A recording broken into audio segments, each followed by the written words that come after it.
तैयार नहीं, और इसमें शरारत तो तुम्हारी नजरों की भी है।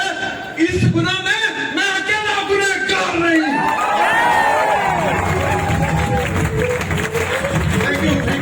Thank you, love you all. दोस्त, this is Sanjay Dhiman. By profession I was blah blah blah blah blah. क्यों? क्योंकि मैंने जिंदगी में कोई काम नहीं छोड़ा। कहते हैं अगर आपके पास इंजीनियरिंग की डिग्री है तो आप अकेले इंजीनियर हैं, लेकिन अगर आपके पास कोई डिग्री नहीं है तो आप हर फील्ड में इंजीनियर हैं।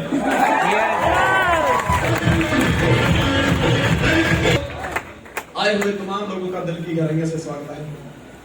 कितने लोग आज पहली बार मुझसे मिल रहे हैं यार? तो कोविड में 20 साल से ढूंढ रहा हूं, कहीं ना कहीं तो सिस्टम में प्रॉब्लम है। या तो मेरी स्पीड स्लो है, या तो जिन्होंने आपको पैदा किया गुनाहगार वो हैं।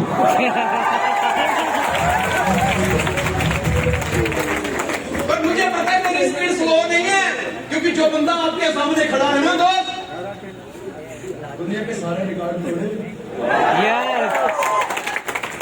जिस दिन पैदा हुआ था उस दिन माँ ने हाथी पे बिठाया था, और हाथी वाले ने कहा था कि ये बच्चा पूरी जिंदगी ऐसे ही बुलंदियां छुएगा। तो आपसे मिलकर बहुत खुशी हो रही है। मैं बताना चाहूंगा अपने बारे में, शॉर्टकट में बताऊंगा। नाम Sanjay Dhiman, by profession I was diesel mechanic. 16.5 साल की उम्र में मैंने घर छोड़ा था। कुछ लोग कहते हैं मैं तो गांव का हूँ, मेरे गांव में तो सड़क भी अच्छी नहीं है, वहां तो नेट भी नहीं चलता। हमारे टाइम में ना सड़क थी ना नेट था। बस एक सपना लेके घर से निकला था। जब पहली बार घर से निकला था तो माँ मुझे 4 किलोमीटर छोड़ने आई थी। 200 रुपया लेके निकला। जिस थैले में महिलाएं आज सब्जी लेने जाती है मार्केट में, उसमें अपने 2 जोड़ी कपड़ा लेके निकला।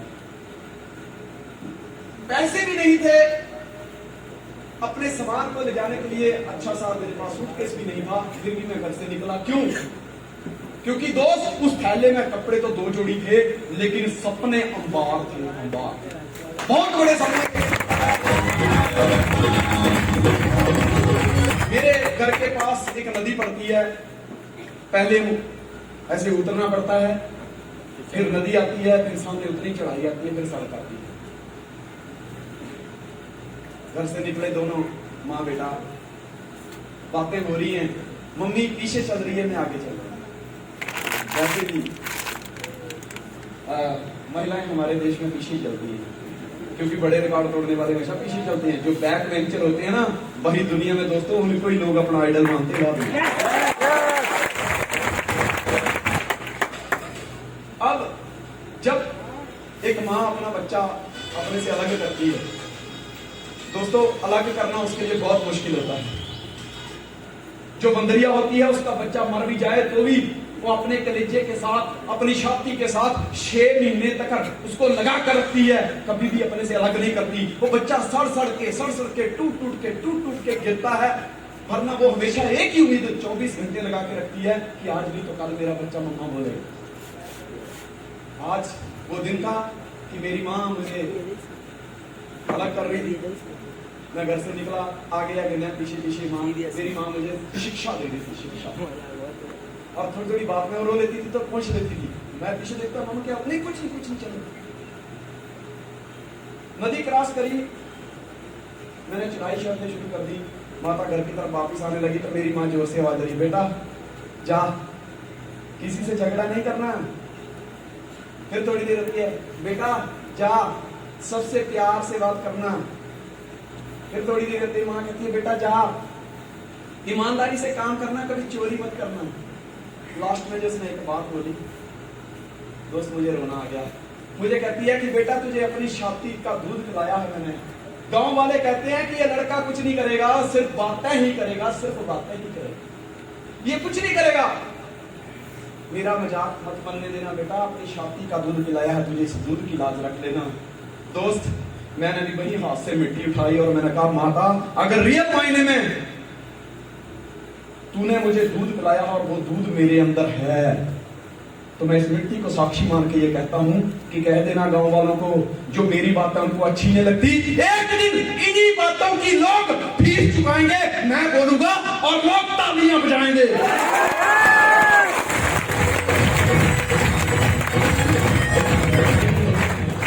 9 मई 1992 11:42 पे मैंने घर छोड़ा था। 16.5 साल की उम्र थी। आज 46 साल हो गए, 30 वर्ष हो गए मुझे घर छोड़े हुए। आज जब भी गांव जाता हूं तो जो 32, 33, 34, 35 वर्ष तक के भी बच्चे हैं, लोग हैं, बच्चे क्या बोले 35 वर्ष वाले को, तो वो भी आज अपने माँ बाप से पूछते हैं कि ये लंबी सी कार, ये ऊंची सी कार, महंगी सी कार, ये लाइटें ऐसे से कर रही है, ये किसकी है? कहते ये करोड़पतियों की गाड़ी है। मेरे सामने एक माँ अपने बच्चे से कह रही है करोड़पतियों की गाड़ी है। मैं गांव में चाची बोलता हूँ, चाची जी क्या बोल रहे हो? कहती मेरा बेटा है। तो मैंने तुम्हारा बेटा? तो मैं भी तो तुम्हारा ही हूँ। कहती तुम्हें जानते नहीं है बेटा, तुम्हें ये नहीं जानते, हम जानते हैं, क्योंकि जब तुम इस घर से गए थे, यहाँ से गए थे विदेश कमाने के लिए, देश अपने स्वदेश में ही कमाने के लिए गए थे, तो उस समय ये बहुत छोटे थे। आज ये भी बच्चों वाले हो चुके हैं, लेकिन आपको जानते नहीं हैं। तो मैं कहा मुझे, कहते हम यही कहते हैं कि ये करोड़पतियों का घर है, क्योंकि इतना बड़ा घर यहाँ किसी का है ही नहीं। और जब आपको देखते हैं, गाड़ी देखते हैं, पूछते हैं किसकी गाड़ी है, हम कहते हैं ये उन्हीं करोड़पतियों की गाड़ी है जिनका तो बंगला है। करता आज वही गांव वाले कहते हैं ये करोड़पति का घर है, ये करोड़पति की गाड़ी है। 9 साल की उम्र में मैंने पहली बार मजदूरी की थी, 1 रुपया मिला था। उस दिन रात को नींद नहीं आई। 1 रुपये में इतनी दिक्कत होती है दोस्तों। मैंने सोचा अगर 1 के साथ और जीरो लगती जाए तो क्या होगा। फिर दोस्त मन में ख्याल आया कि संजय धीमान सिर्फ 1 रुपया कमाया है, मजदूर कहला रहा है। जिस दिन जीरो लगाने शुरू कर देगा, यही तुझे करोड़पति कहलाएगा, तेरे नाम के पीछे। डीजल मैकेनिक का काम सीखा, आंख में चोट लगी, गुजरात आया सिर्फ दिखाने के लिए। नर्स की आवाज इतनी मासूम थी ना, कसम से। जैसे ही उसने मुझे अपनी कुर्सी के सामने बिठाया, मुझे कहती थोड़ा सा ऐसे करो, फिर बोले 1 आंख बंद करो। वो बोलने से पहले मैं बंद कर देता, क्योंकि मेरी आंख में तो प्रॉब्लम थी, मेरी आंख में तो प्रॉब्लम थी। अभी कईयों को लगता है ना कि रामदेव बाबा आंख मार रहे हैं, लेकिन क्या करें, वो तो फैक्ट्री फिटेड ही ऐसे हैं। अब मेरी तो आंख में प्रॉब्लम थी।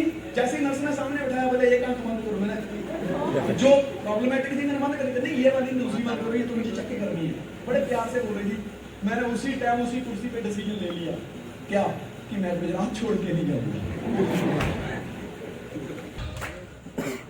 मेरी जिंदगी में हमेशा फीमेल का बहुत बड़ा रोल रहा है। मुझे संसार में लेके आए फीमेल थी मेरी माता, टीचर ने स्कूल में पढ़ाया, वो भी फीमेल थी, आंख चेक करवाई, वो भी फीमेल थी, और मुझे नेटवर्क इंडस्ट्री में लेकर आने वाले और कोई नहीं, मेरे बच्चों की माँ अंजू दीवान, मेरी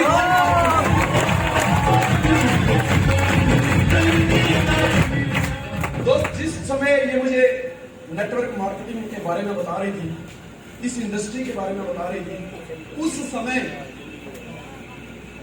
ये बीमार थी, इसकी तबीयत ठीक नहीं थी। मैंने इसको कहा तू मुझे ये प्लान क्यों कर रही है? कहती मैं प्लान नहीं कर रही।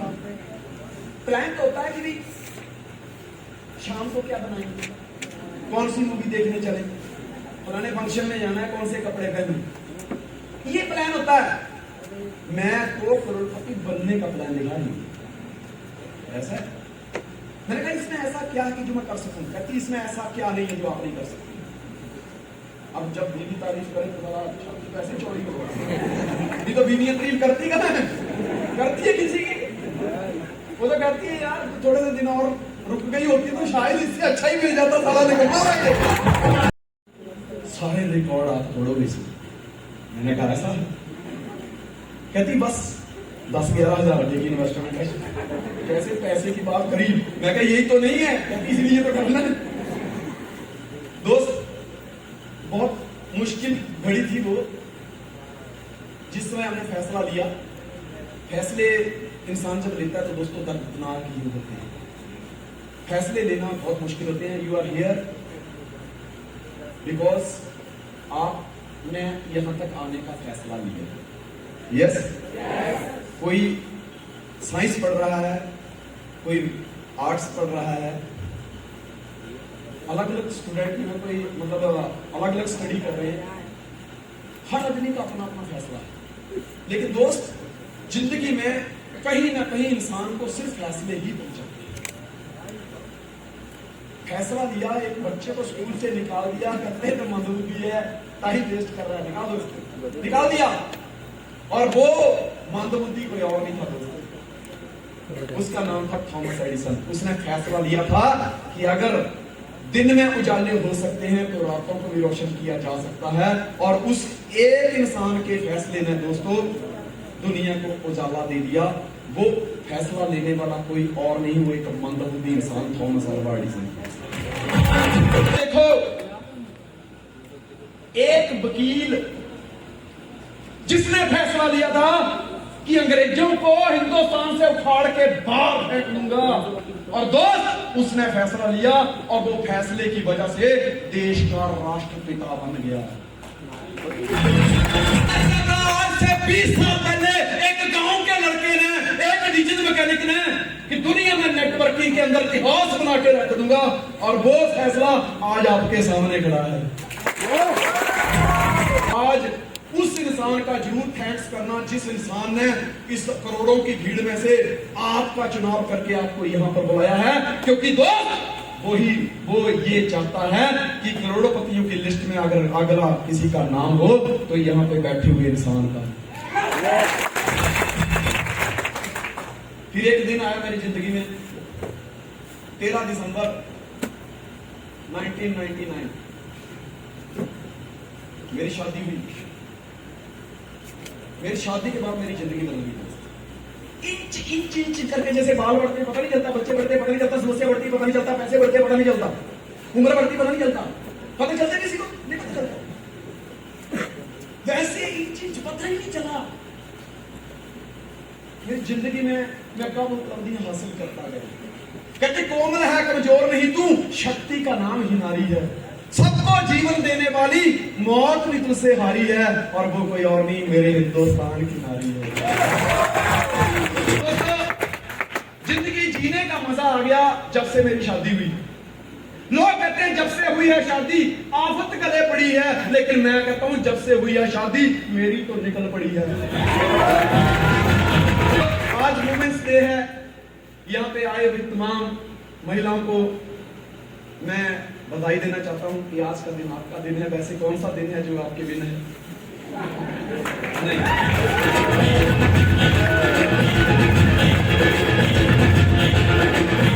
और मैं चाहता हूं कि मैं ज्यादा ना बोलूं क्योंकि मेरे पास टाइम अभी बहुत लिमिट में है, और बताना आपको बहुत कुछ है। तो क्या सुनना चाहते हैं मैडम की जुबानी? तो प्लीज अंजू दीवान